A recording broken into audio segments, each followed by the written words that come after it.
Food trip tayo mga tropa, bali hapon yan kanina, nag-iisip kami ng merienda. Sakto naman meron pala akong nakamarinate na chicken wings, kaya yan prinito ko na siya agad. Tingnan nyo naman yan guys, ang ganda ng pagkaprito. Pasensya na kayo sa ingay ng anak ko, makulit talaga yan.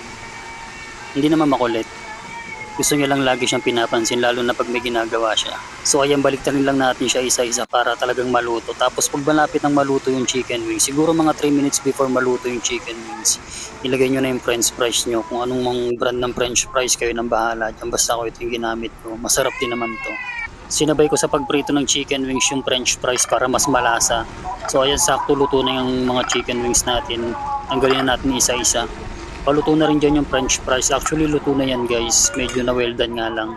So ayan, tapos ko na iahon yung mga chicken wings. Kaya tanggalin naman natin sa mantika tong french fries para hindi na siya ma-well done masyado.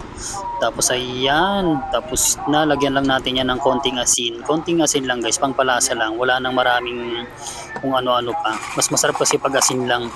Pag yung cheese kasi na powder, medyo maalat yun eh. Tapos yan, toss-toss lang natin ng konti para kumalat yung asin. Tapos ayan, ilipat na natin siya sa lagayan. Ayan, isa-isa natin ilipat para medyo maayos natin. Tapos sa kabilang side naman, ilagay natin yung french fries na may asin. Nakakamiss din pala gumawa ng food vlog guys eh. So ayan, naku, nakakagutom na to guys. Sinabi ko sa inyo.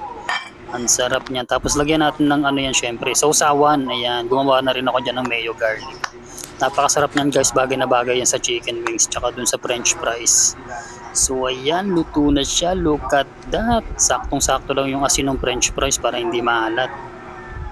Let's go guys, kain na tayo. Kayo ba, ano bang mga merienda nyo dyan? Comment nyo naman sa baba kung ano merienda nyo kanina. So ayan, hatid na natin. Siyempre ang unang kakain yan yung bossing natin. Mahirap yan pag nagugutom, baka mamaya ipugahan tayo ng apoy. So ayan, sabi ko sa ano ko, tara na Clark, kain na tayo. So ayan, ito na si bossing natin. Tamang ano na naman, ngiting tagumpay. So ayun guys, pagod na ako mag voice over, kaya si Clark naman. Clark, ano masasabi mo dun sa kinain mo kanina? Ano? Rini. Ba't ka kumanta? Mag voice over ka. Hindi, ayaw na, no? Ayaw mo na? Apo. Ayaw ko na. Masarap ba yung food ni tatay? Bawal eh. Dasa,